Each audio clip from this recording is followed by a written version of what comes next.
우리가 지난주에는 누가복음 3장에 나와 있는 말씀을 가지고 예수님께서 이 땅에 오셔서 메시아로서의 그런 그 사역을 감당하실 때 예수님 앞에 달려가며 예수님이 하실 일들을 이제 선포했던 전령의 역할을 감당했던 침례자 요한이라고 하는 그런 사람의 일생을 우리가 이제 한번 생각해 봤습니다. 저와 여러분이 이렇게 이제 교회에 오시면은 하나님의 좀 일을 해야 되겠다, 일꾼이 돼야 되겠다, 이런 생각을 하고 이제 교회에 오시는데 하나님의 일꾼이 되려고 하는 그런 사람에게서 가장 중요한 것이 자기의 위치 설정이라고 말씀을 드렸습니다. 어떤 큰 일을 하는 것이 중요한 것이 아니라 하나님 앞에서 내 위치가 어떤가 하는 것을 잘 아는 사람이 하나님을 기쁘게 하는 사람이다. 침례자 요한에게 사람들이 벌떼같이 몰렸음에도 불구하고 침례자 요한이 교만하지 않았어요. 무엇라고 말씀했냐 하면 내 뒤에 나보다 능력이 더 크신 분이 오시는데 나는 그분의 신발끈을 풀 자격도 없는 그런 사람이다.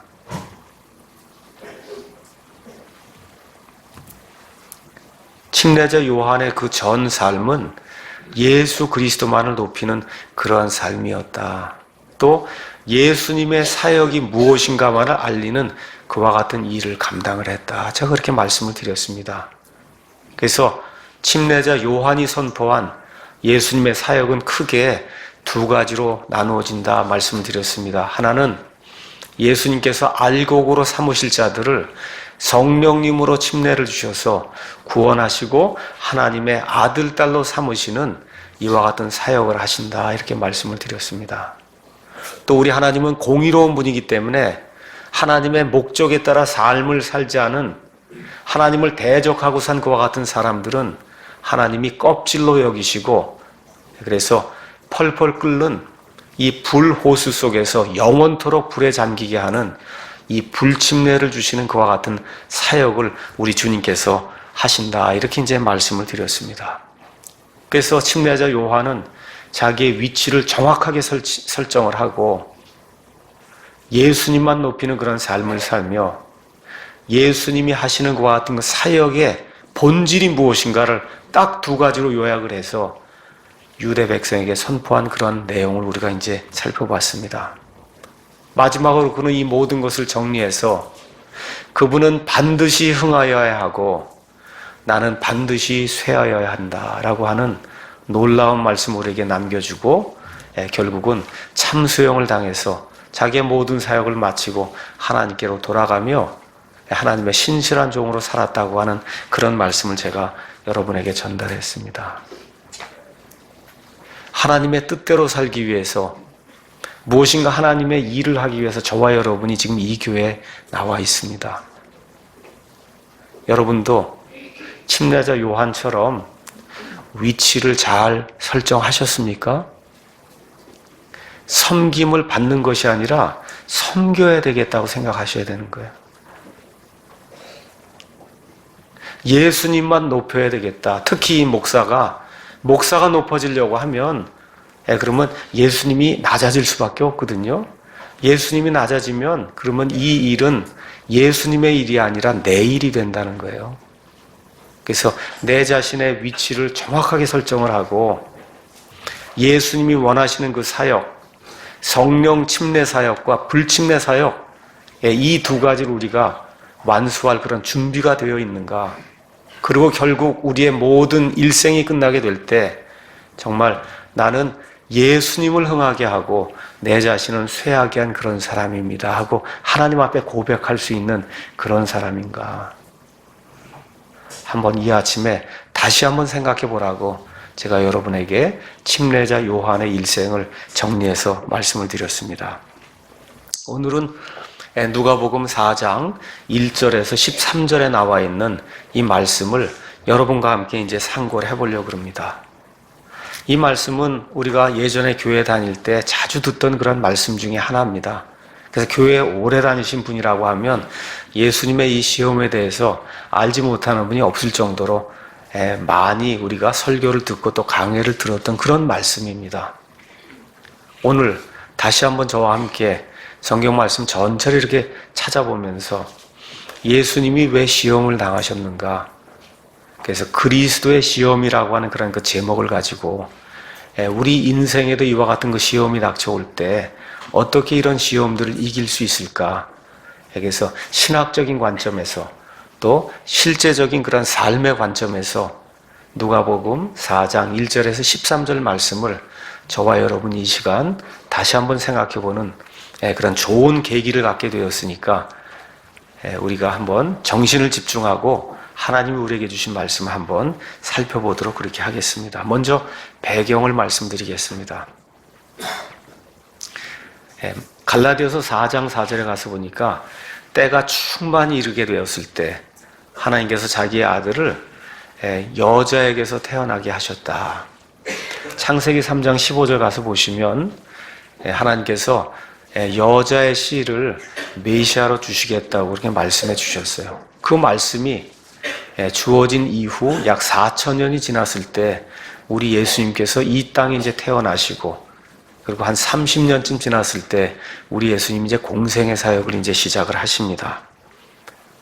예수님의 그 탄생 자체가 말 그대로 온 우주 공간에 있는 모든 창조물에게 초미의 관심사예요.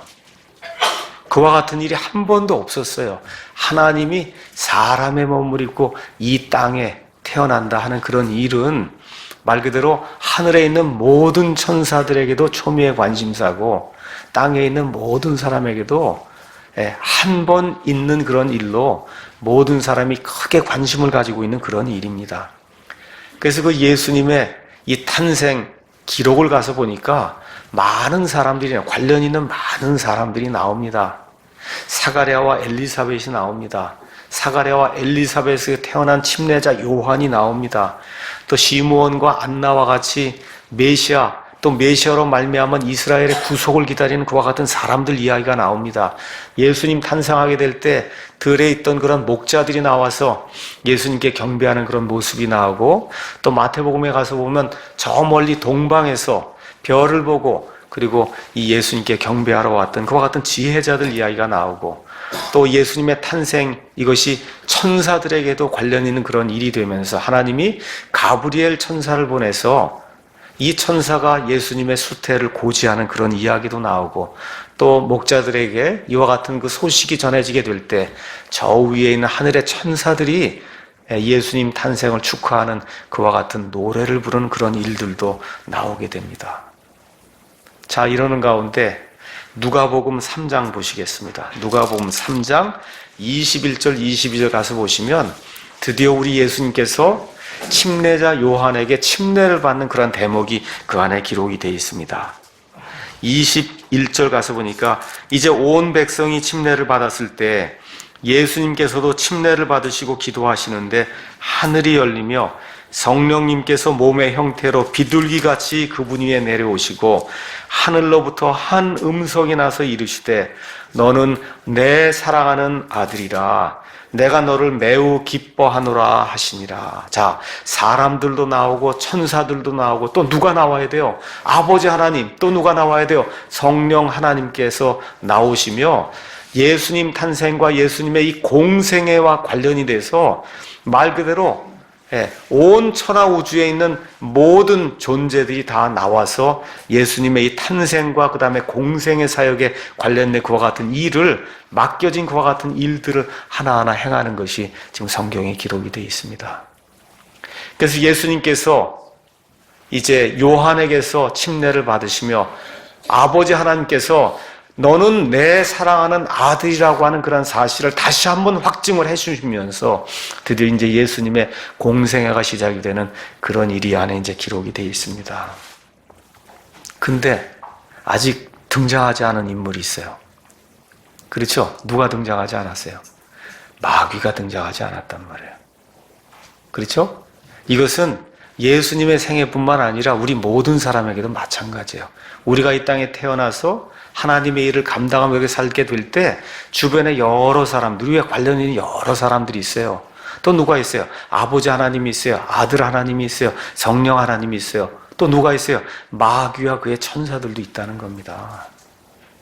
근데 특히 마귀가 언제 개입을 하냐?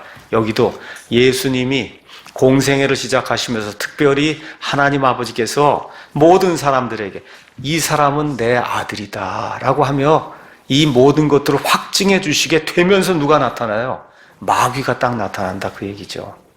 이걸 지금식으로 이야기를 하면 어떤 사람이 죄 가운데 살다가 하나님의 아들, 딸이 돼서 구원받는 역사가 일어난 이후에 딱 나타난 일이 마귀가 등장한다는 겁니다. 마귀가 등장한다.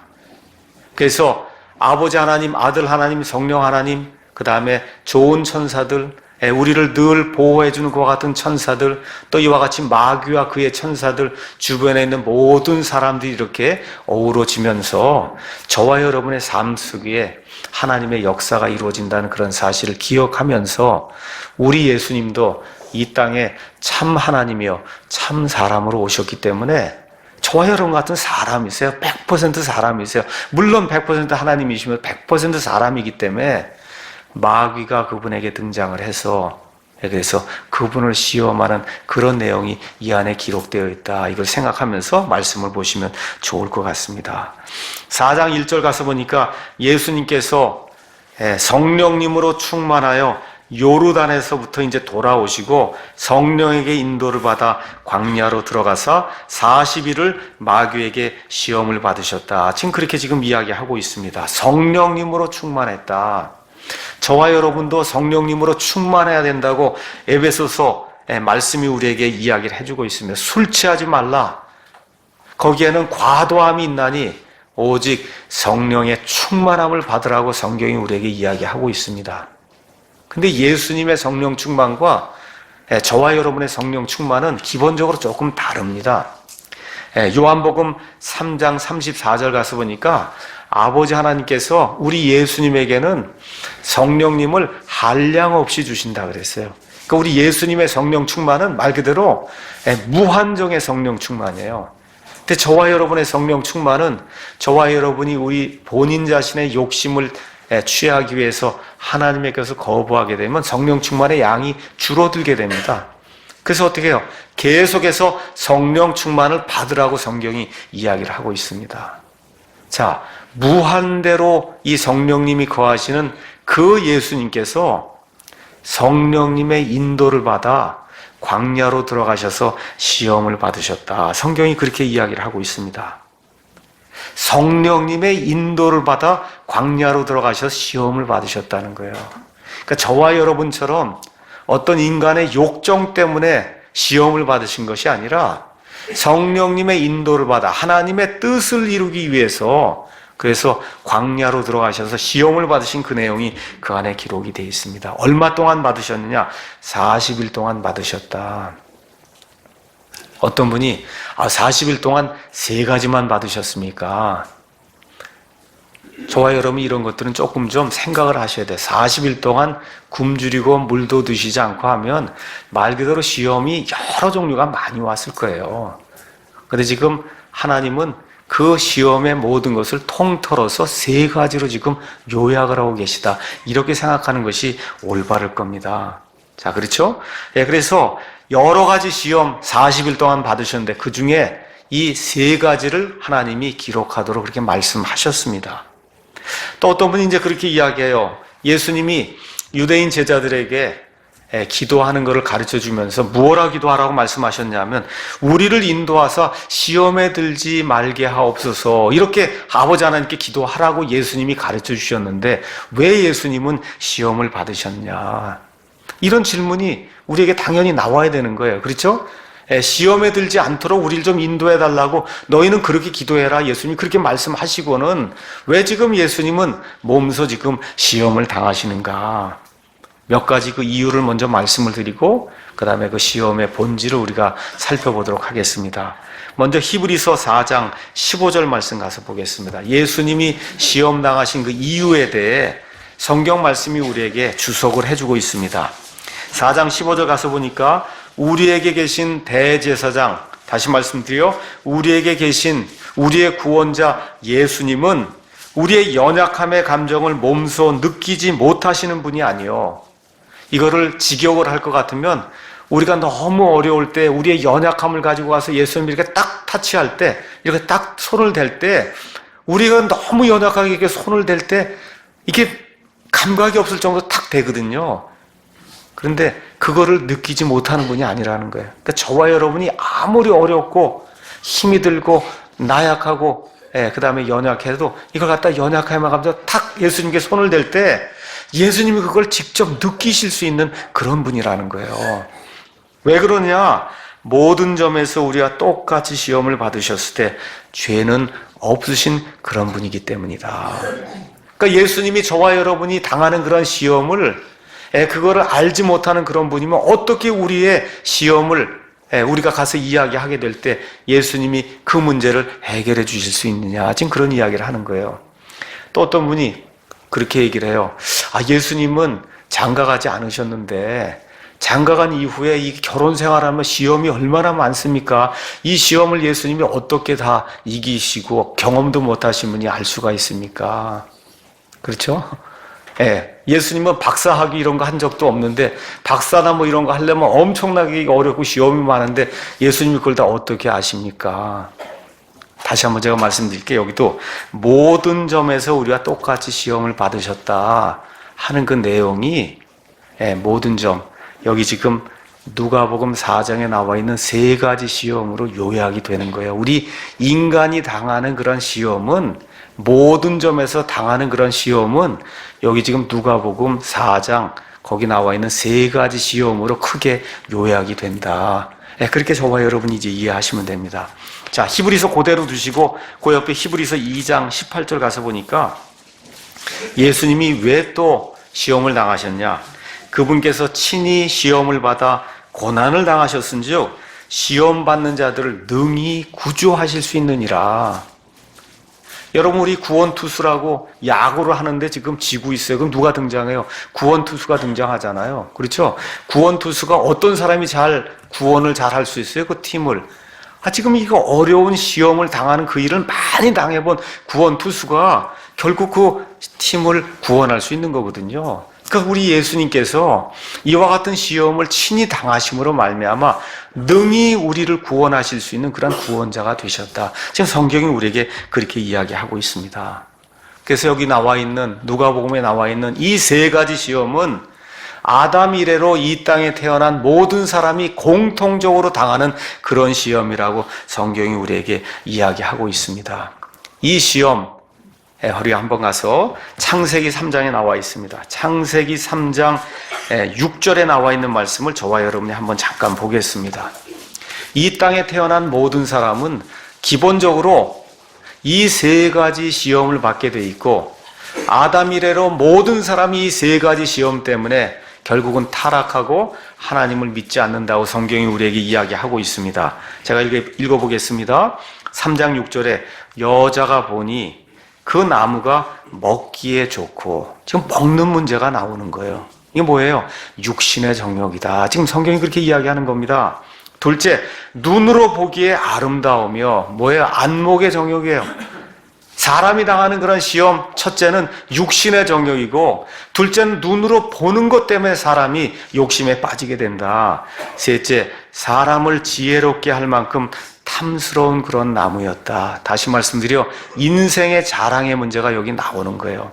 그래서 우리의 첫 부모 아담과 이브가 이 땅에 존재하게 되는 그 순간에 마귀가 와서 세 가지로 이 사람들을 시험하게 될 때 이 사람들이 결국 걸려 넘어지고 죄를 짓고 타락했다고 성경이 우리에게 이야기하고 있습니다.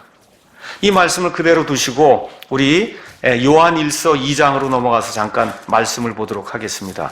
요한일서 2장에 가서 보니까 이 모든 것들을 요약 정리하면서 사도 요한이 우리 인간들이 겪는 그와 같은 이 욕정 세 가지, 시험 세 가지를 이렇게 기록하고 있습니다. 2장 15절에 세상이나 세상에 있는 것들을 사랑하지 말라.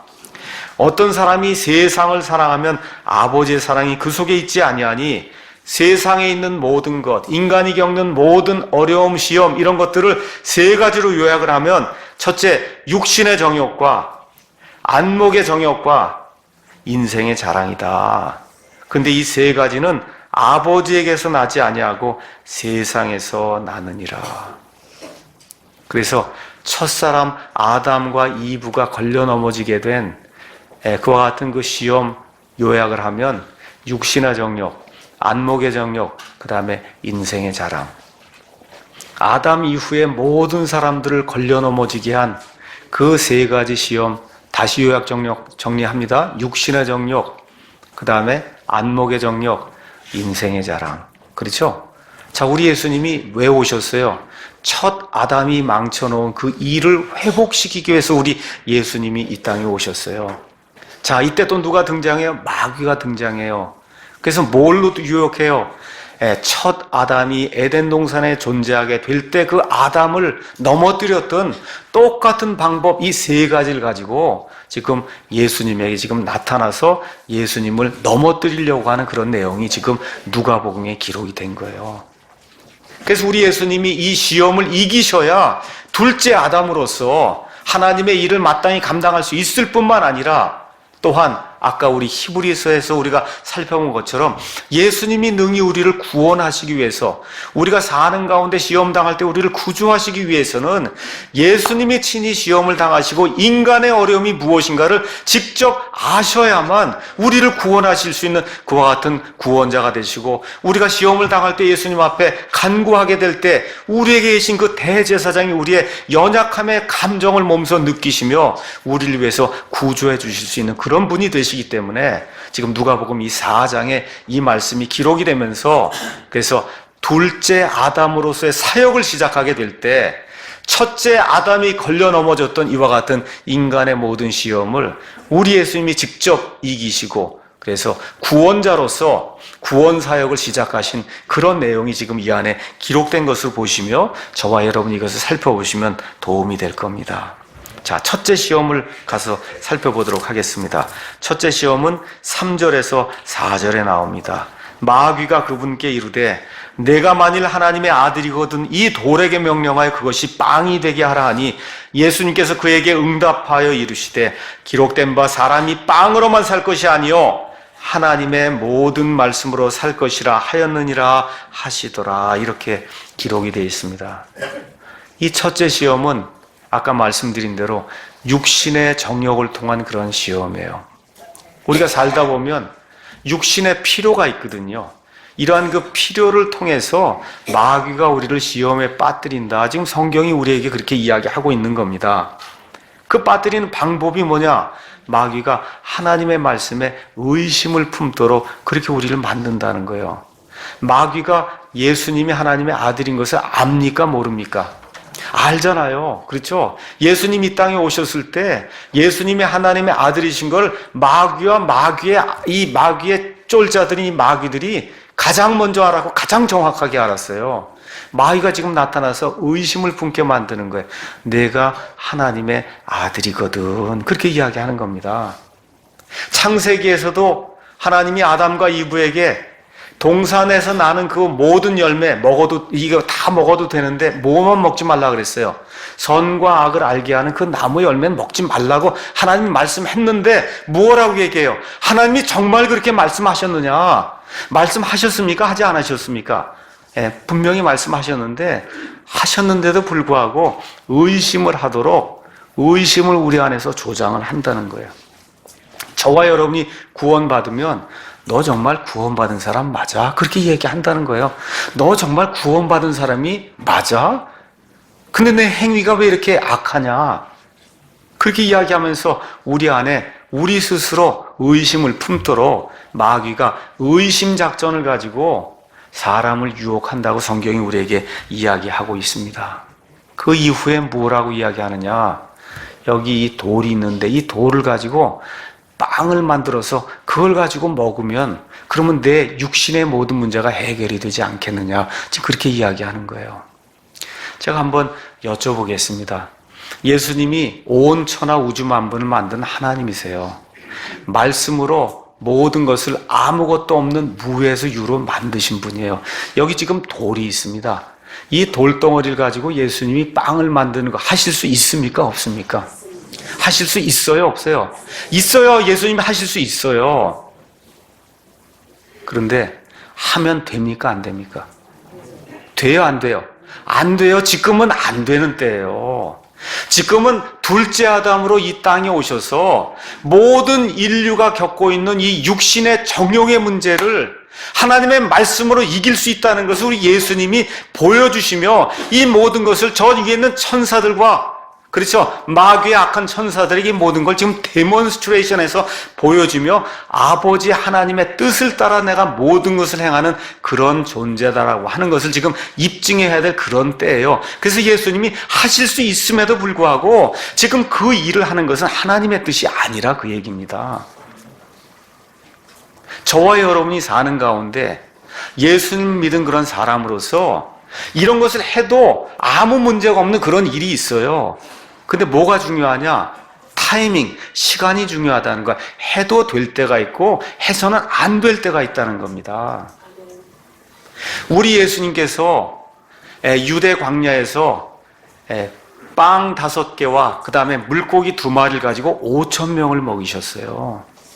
이 5,000명을 먹였더니 사람들이 예수님이와 같은 놀라운 능력을 보이니까 예수님을 왕으로 삼고 그래서 예수님이 친히 다스리시며 우리를 구원해 주시길 바라고 예수님을 왕으로 삼기 위해서 예수님을 추종하는 그런 일이 생겼어요.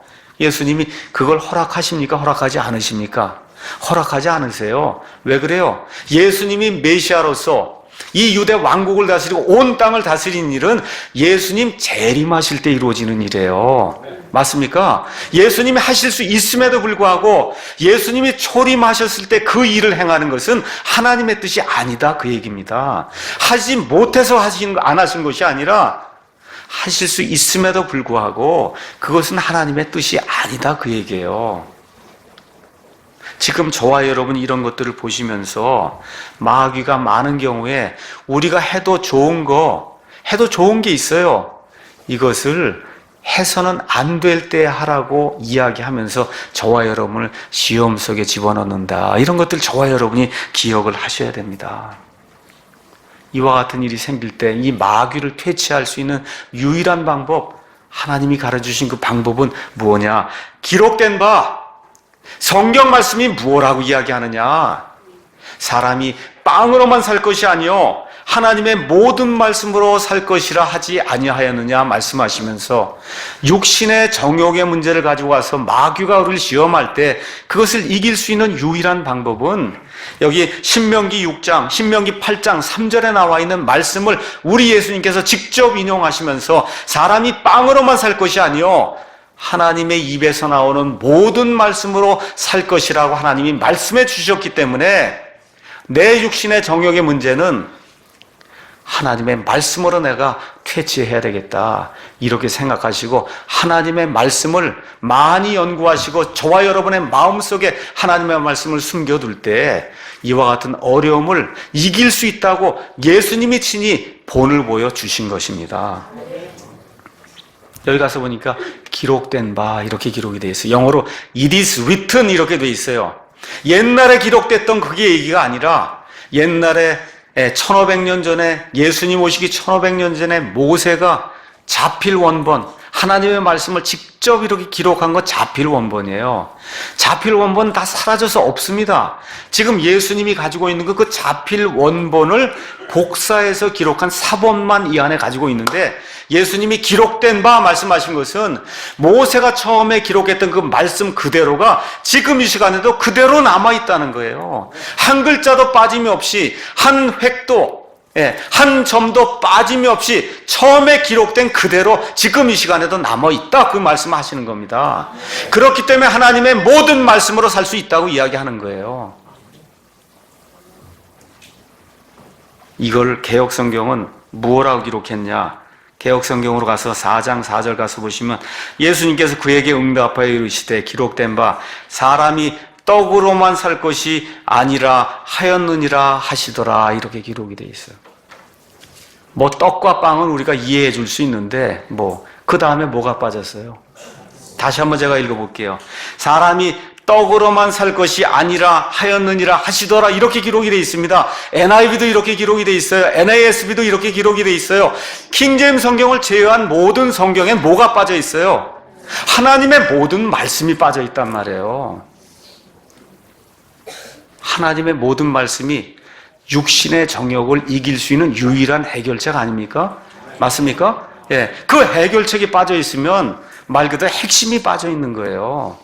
사람이 빵으로만 사는 게 아니면 뭘로 사냐 이거예요. 뭘로 삽니까? 하나님의 입에서 나오는 모든 단어, 이 단어가 창세기 1장부터 요한계시록 22장까지 완전히 보존되어야 저와 여러분이 살 수 있다고 성경이 우리에게 이야기해주고 있는 겁니다. 요한복음 6장 63절에 가서 보니까 무엇라고 기록이 되어 있냐? 예수님 말씀이세요. 살리는 것은 영이며 육은 아무것도 유익하게 하지 못하느니라. 내가 너희에게 이르는 이 말들, 내 입에서 나가는 모든 단어들은 곧 영이요 생명이다. 그렇게 말씀해 주세요. 그래서 예수님께서 우리에게 말씀해 주신 모든 말씀들이 보존이 돼야 저와 여러분이 그 생명의 말씀을 통해서 구원받을 수 있다. 마태복음 24장에 가서 보니까 하늘과 땅은 없어지겠으나 내 말들은 없어지지 아니하겠다고 예수님께서 약속해 주신 것입니다. 그래서 이 첫째 시험, 육신의 정욕의 이 시험을 가지고 와서 마귀가 저와 여러분을 유혹하게 될 때 저와 여러분이 하나님의 온전하시는 말씀을 가지고 하나님의 말씀으로 마귀를 퇴치할 수 있는 그런 귀한 성도들이 되기를 예수님의 이름으로 축원합니다. 둘째 시험은 5절에서 7절에 나와 있습니다. 이 시험은 안목의 정욕이에요. 안목의 정욕. 거기 가서 보니까 5절에서 7절 마귀가 그분을 데리고 높은 산으로 올라가 순식간에 세상의 모든 왕국들을 그분께 보여주며 마귀가 그분께 이르되 이 모든 권능과 그 왕국들의 영광을 내가 내게 주리라. 그것이 내게 넘겨졌으므로 누구든지 내가 원하는 자에게 그것을 주리라. 그러므로 내가 만일 내게 경배하면 모두 내 것이 되리라. 이렇게 지금 유혹하는 그런 내용이 그 안에 기록이 되어 있습니다. 높은 산으로 데려가서 순식간에 세상의 모든 왕국들과 그 모든 왕국들, 사람들이 추구하는 그런 모든 영광을 순식간에 예수님에게 보여주었다. 그렇게 이야기하고 있어요. 그리고 뭐라고 주장을 하냐면 이 모든 게 다 내게 되었다. 그렇게 얘기하는 거예요. 하나님이 원래 첫사람 아담에게 이 세상 모든 것을 정복하고 이 땅을 채워서 그래서 하나님의 뜻을 이루는 그러한 사람이 되고 하나님의 뜻을 이루는 그런 왕국을 건설하라고 첫사람 아담에게 이 모든 것을 허락해 줬는데 마귀의 유혹에 넘어가면서 결국 이 모든 것이 지금 마귀에게 넘겨졌다고 성경이 이야기하고 있는데 마귀가 그렇게 이야기할 때 예수님이 반박하지 않습니다. 그럼 무슨 얘기예요? 예수님이 그걸 인정하신 거예요. 다시 말씀드려 이 세상에 있는 모든 것, 아까 요한일서 2장에 나와 있는 것처럼 하나님을 거부하는 이 세상에 속한 모든 것은 다 세상에 속한 것, 이건 마귀의 것이다. 성경이 우리에게 이야기해주고 있는 거예요. 자, 다시 말씀드릴게요. 여기서 이야기하는 세상은 마귀의 통치 시스템을 이야기하는 거예요. 저기 있는 아름다운 나무, 저 바다에 있는 아름다운 생물, 산에 있는 아름다운 짐승, 좋은 짐승, 이런 것들은 다 저와 여러분을 위해 주신 하나님이 마련해서 좋은 거예요. 이런 건 나쁜 거 아닙니다. 지금 여기서 이야기하는 육신의 정욕, 안목의 정욕, 그 다음에 인생의 자랑, 이것이 모두 세상이 주는 거다 얘기할 때 그 세상은 마귀가 다스리는 통치 시스템을 이야기하는 거예요. 이 모든 게 내게 주어졌다는 겁니다. 그래서 마귀가 그걸 가지고 저와 여러분, 이 땅에 태어나는 모든 사람을 주관한다고 성경이 이야기를 하고 있습니다. 그래서 성경 가서 보니까 요한복음 12장 31절, 14장 30절, 16장 11절 가서 보니까 마귀를 가리켜서 예수님이 이 세상의 통치자라고 이야기하고 있어요. 이 악한 현 세상 시스템을 통치하는 자가 누구냐? 마귀라고 이야기하고 있습니다. 고린도후서 4장 4절 가서 보니까 이 세상의 신을 마귀라고 지금 우리에게 이야기하고 있어요. 그래서 예수님 없는 세상은 결국 마귀의 지배를 받으며 마귀 문화를 생산해내고 있다고 성경이 저와 여러분에게 이야기하고 있습니다. 이제 마귀의 때가 얼마 남지 않았다고 성경이 우리에게 이야기하고 있어요. 예수님 강림하실 때가 얼마 남지 않았다고 이 세상의 모든 징조들이 우리에게 이야기해주고 있습니다. 그래서 저와 여러분이 사는 이 세상이 날이 가면 갈수록 마귀의 것이 흥황하는 그런 세상으로 변하다 보니까 온 세상 문화가 다 마귀 문화로 지금 변화가 되고 있습니다. 동성애 마귀 문화예요. 도덕과 윤리가 극도로 타락하는 거, 이거 하나님의 문화가 아닙니다. 마귀 문화입니다. 요 근래에 사람이 얼마나 쉽게 죽어요. 사람 잡아 죽이는 일이 파리 죽이는 것처럼 그게 쉬운 일이 됐어요. 살인죄가 급속도로 지금 증가하고 있어요. 이게 마귀 문화입니다.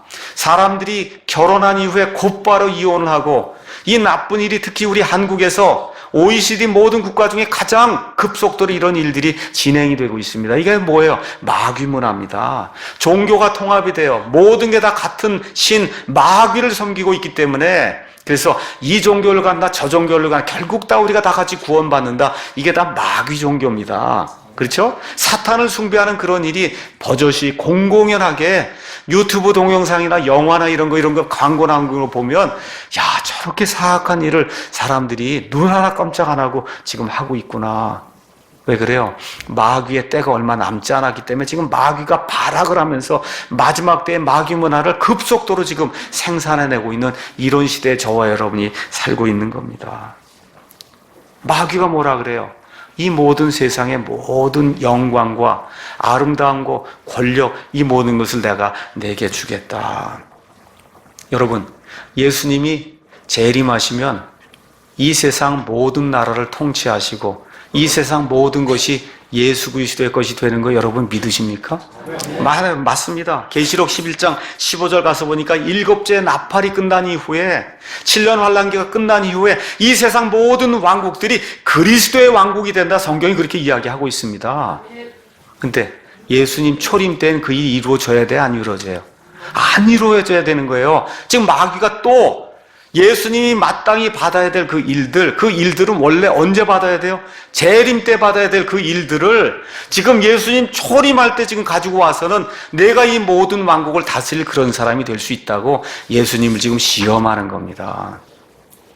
마귀의 방법이 항상 비슷하다는 걸 저와 여러분이 기억하셔야 돼요. 근데 조건이 있다는 거예요. 뭐예요?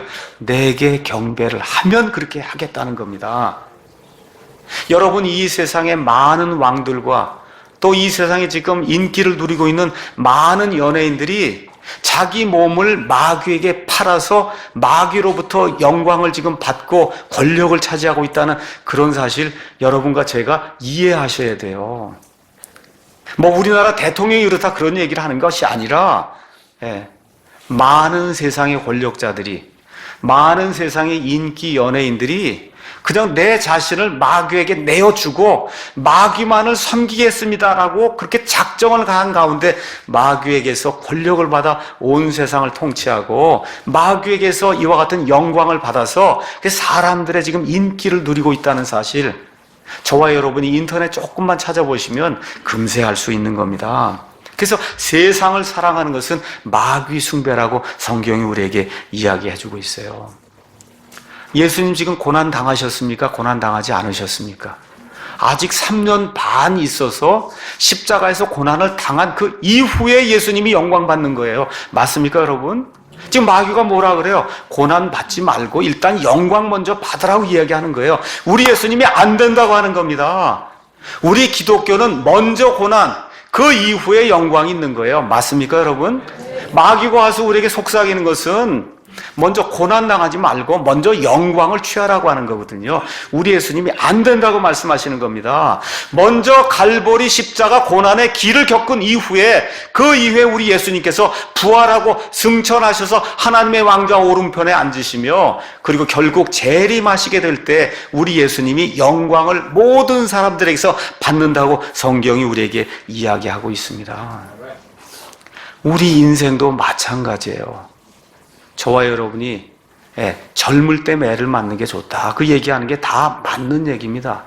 젊어서 고생해야 나중에 고생이 없게 되는 거거든요. 마찬가지예요.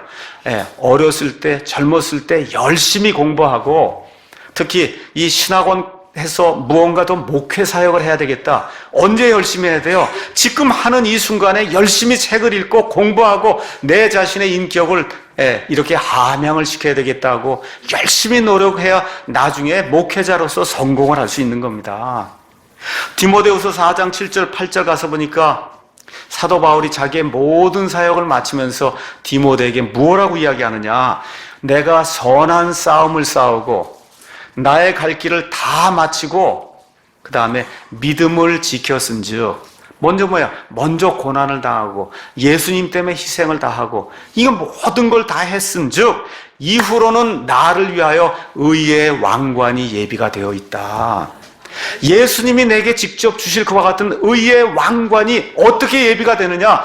이 땅에 사는 동안 먼저 고난당하고 먼저 주님을 위해 희생하고 이 땅에 사는 동안 열심히 주님을 위해 수고하고 준비하게 될 때 그 이후에 영광이 임한다고 성경이 저와 여러분에게 이야기하고 있는 거예요. 우리 예수님도 마찬가지예요. 우리 예수님도 먼저 십자가에서 고난을 당하시고 죽기까지 순종하는 그 일이 있은 이후에 우리 아버지 하나님께서 이 땅에 존재한 모든 이름보다 예수라고 하는 그 이름을 들어 올리는 그런 일이 있겠다고 성경이 우리에게 이야기하고 있는데, 마귀는 그 순서를 바꿔서 먼저 영광을 차지하고, 그렇죠? 그렇게 되면 하나님의 방법이 아니지 않습니까? 우리 예수님이 이와 같은 이 방법, 마귀의 시험을 물리치는 그런 방법, 역시 똑같은 방법을 사용해서 기록된 바라고 말씀하시면서 신명기 6장 13절 말씀을 예수님께서 인용을 하십니다. 거기 가서 보니까 사탄아 너는 내 뒤로 물러가라 명령하시면서 기록된 바 너는 주 내 하나님께 경배하고 오직 그분만을 섬길지니라. 무슨 얘기예요? 내가 바로 내 하나님이다 그렇게 얘기하는 거예요. 마귀가 와서 내게 경배하라 그렇게 얘기할 때 예수님이 내가 바로 내 하나님이다 라고 얘기하면서 마귀를 퇴출하는 그런 내용이 이 안에 기록이 되어 있습니다. 눈으로 보는 것을 가지고 와서 어떤 사람이 저와 여러분을 시험에 빠뜨리게 될 때 뭐라고 대답하시죠? 저와 여러분이 우리는 살아계신 여호와 하나님 오직 그분만 경배하고 그분만 섬겨야 된다. 저와 여러분이 그 말씀으로 이와 같은 시험을 이기셔야 된다고 성경이 우리에게 이야기해주고 있습니다. 셋째 시험 가서 보니까 9절에서 12절에 기록이 되어 있는데 이것은 한마디로 인생의 자랑을 이야기하고 있습니다. 인생의 자랑. 9절 12절 가서 보니까 그가 또 그분을 데리고 예루살렘으로 가서 성전 꼭대기에 그분을 세우고 그분께 이르되 내가 만일 하나님의 아들이거든 여기서 뛰어내리라. 기록된 바 그분께서 자신의 천사들에게 너에 대한 책무를 주사 너를 지키게 하시리니 그들이 자기 손으로 너를 받들어 언제라도 내 발이 돌에 부딪히지 아니하게 하리로다 하였느니라 하며 예수님께서 응답하여 그에게 이르시되 너는 주 내 하나님을 시험하지 말라 하였느니라 하시더라. 이렇게 기록이 되어 있습니다. 이젠 어떤 방법을 사용하느냐? 인생의 자랑을 가지고 와서 예수님을 지금 시험하는 거예요. 어디로 가라 그래요? 예루살렘에서 성전이 있는데 성전 꼭대기에 올라가서 거기서 딱 뛰어내렸는데 뛰어내리면 하나님의 천사들을 딱 받아주면 하나도 몸이 다치지 않을 때 딱 착지할 거 아니냐. 그러면 사람들이 어휴 우리 메시아가 이런 분이구나 하고 벌떼같이 몰려들지 않겠느냐. 이런 걸 가지고 지금 시험하는 내용이 그 안에 기록이 되어 있습니다. 우리 이거 접어두시고 옆으로 가셔서 말라기 3장 한번 가서 보세요. 말라기 3장에 가서 보니까 3장 1절에 무엇라 기록이 되어 있느냐. 만군의 주가 말하노라. 보라 내가 내 사자를 보내리니 그가 내 앞에서 길을 예비할 것이요 침례자 요한을 보낸다는 거예요. 침례자 요한이 그 길을 예비할 것이요 또 너희가 구하는 주 그 메시아 그리스도가 갑자기 자신의 성전에 임하리니 곧 너희가 기뻐하는 언약의 사자다. 이 말라기 대언자의 말씀이 예수님 오시기 400년 전에 기록이 되어 있어요. 이 말씀을 알고 있던 유대인들이 이 말씀에 따라 하나님의 주님, 다시 말씀드려 이 메시아 그리스도가 성전에 갑자기 나타날 걸 지금 생각하고 있으니까 신실한 유대인들은 성전을 떠나지 못하고 계속해서 거기서 먹으며 자고 기도하고 지금 예수님 메시아를 지금 기다리고 있는데 그때 예수님이 성전 꼭대기에 올라가서 그래서 뛰어내렸는데 천사들이 그를 받들어서 하나도 다치지 않으면 말 그대로 지금식으로 인기 짱인 거예요. 그렇잖아요. 말 그대로 야 정말 로마의 속박에서 우리를 구속할 이 메시아가 이렇게 내려왔구나. 말 그대로 인생의 자랑이 될 만한 그런 놀라운 일이 생기게 된 겁니다. 그렇지 않습니까? 근데 마귀가 지금 2번 시험을 했는데 예수님이 걸려넘지 않으니까 이번엔 뭐까지 동원해요? 성경까지 동원하는 거예요. 마귀가 성경까지 동원해서 예수님을 시험하는 내용이 이 안에 기록이 되어 있습니다. 10절, 11절 나와 있는 그 말씀은 시편 91편에 나와 있는 말씀을 지금 인용을 하는 겁니다. 시편 91편에 뭐라고 기록이 되어 있느냐? 제가 한번 읽어보겠습니다. 시편 91편 거기 가서 보니까 11절에 그분께서 자신의 천사들에게 노하된 책무를 주사 내 모든 길에서 너를 지키게 하시라. 일단 뭐가 빠졌냐? 내 모든 길에서가 빠져 있습니다. 마귀가 하나님의 말씀을 사용할 때는 하나님의 말씀을 있는 그대로 사용하지 않아요. 내 모든 길에서 이걸 지금 삭제를 하고 12절 그들이 자기 손으로 너를 받들어 내 발이 돌에 부딪히지 아니하게 하리로다. 요 구절엔 뭐를 집어넣어요? 언제라도를 지금 집어넣고 있어요. 언제라도. 그래서 저와 여러분이 누가복음 4장과 그 다음에 누가복음 4장에서 마귀가 인용하고 있는 시편 91편을 가서 살펴보면 마귀도 하나님의 말씀을 사용하는구나 알 수 있습니다. 지금 이 시대 하나님의 사역자라고 이 강단에서 말씀을 선포하는 많은 목사들 중에 고린도서 11장에 가서 보니까 마귀의 사역자들이 많다고 성경이 이야기하고 있어요. 그 사역자들, 마귀의 사역자들 역시 성경을 인용해서 많은 사람들을 넘어뜨립니다. 근데 성경을 인용하는데 있는 그대로 인용하지 않는다는 거예요. 어떻게 해요? 더하기도 하고 빼기도 한다는 거예요. 거기 어디 언제라도가 어디 들어있어요? 언제라도. 이게 뭐야? 언제라도 하나님을 시험해도 된다 그 얘기거든요. 아니에요. 예수님이 안 된다고 이야기하는 겁니다. 언제라도는 들어있지 않습니다. 하나님이 또 어떻게 우리의 모든 것을 지켜주시나? 모든 길에서 지켜주신다는 거. 모든 길이라고 하는 건 쉽게 말씀드려 어려움을 당할 때도 슬픔을 당할 때도 기쁨을 당할 때도 저와 여러분의 인생 여정의 모든 것에서 말 그대로 모든 것이 합력하여 선을 이룰 수 있도록 하나님이 저와 여러분의 모든 길을 인도해 주시겠다고 말씀해 주시는데 마귀가 그와 같은 것을 싹 빼버린다 그 얘기입니다.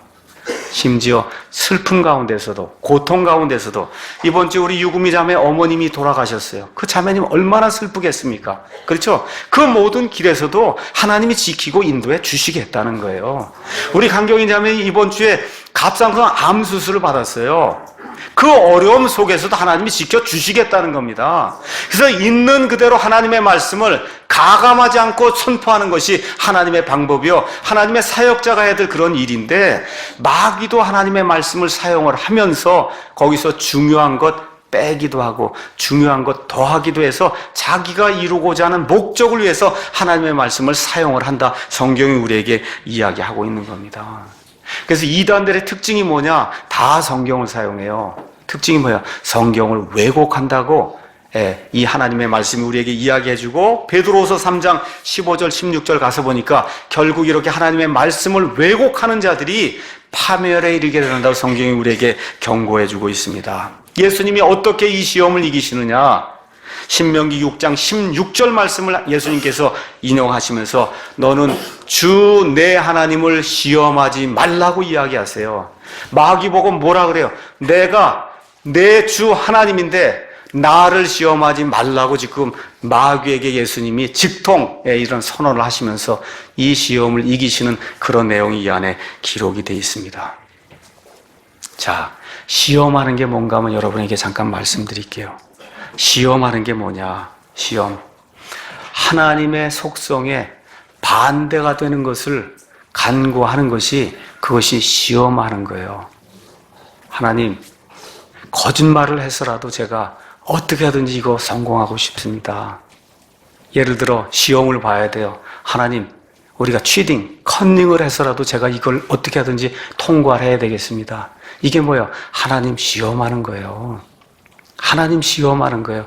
공부 하나도 하지 않고 하나님 믿사오니 이 시험을 통과할 수 있도록 도와주십시오 하고 계룡산 가서 40일 하고 오는 거 이게 하나님을 시험하는 거예요. 시험에서 통과하려면 열심히 공부하고 자기가 정직하게 행하고 돈을 벌기 위해서는 열심히 시간을 내고 투자하고 노력하는 것이 하나님의 방법인데 그런 거 다 그만두고 목사가 돼서 하나님의 말씀을 잘 강해야 되는데 이 성경 말씀이 이해가 안 되니까 계룡산에 가서 일단 불을 받고 뭘 해보려고 하는 것 자체가 하나님을 시험하는 거예요. 하나님의 속성에 반대가 되는 일을 하면서 하나님 제게 은혜를 주시고 복을 내려주십시오 하고 간구하는 게 그게 하나님을 시험하는 거다. 하나님을 시험하지 않는 저와 여러분이 되기를 예수님의 이름으로 축원합니다. 결론의 말씀 드리도록 하겠습니다. 마귀가 아담과 이브를 타락시킨 그 이후로 이 세상의 통치 시스템은 마귀에게 넘겨져서 그래서 마귀가 온 세상을 다스리고 있다고 성경이 우리에게 이야기하고 있습니다. 그래서 마귀가 다스리는 그 시스템 하에서 마귀가 사람을 넘어뜨리는 게 세 가지 시험으로 요약이 되어 있어요. 첫째는 육신의 정욕, 먹고 사는 이런 이 육신을 만족시키는 이 문제를 가지고 와서 마귀가 저와 여러분을 넘어뜨리려고 합니다. 둘째는 보는 것. 성경에 많은 사람들이 심지어 다윗도 보는 것 때문에 결국은 간음하고 보는 것 때문에 살인하게 된 거거든요. 이 보는 것을 가지고 와서 저와 여러분을 시험을 한다. 마지막으로 인생의 자랑, 사람들에게 인기 얻는 것, 이걸 가지고 와서 사람들을 유혹한다고 이야기해요. 첫사람 아담이 실패했습니다. 아담 이후에 이 땅에 태어난 모든 사람이 이 세 가지 시험에 다 실패했어요.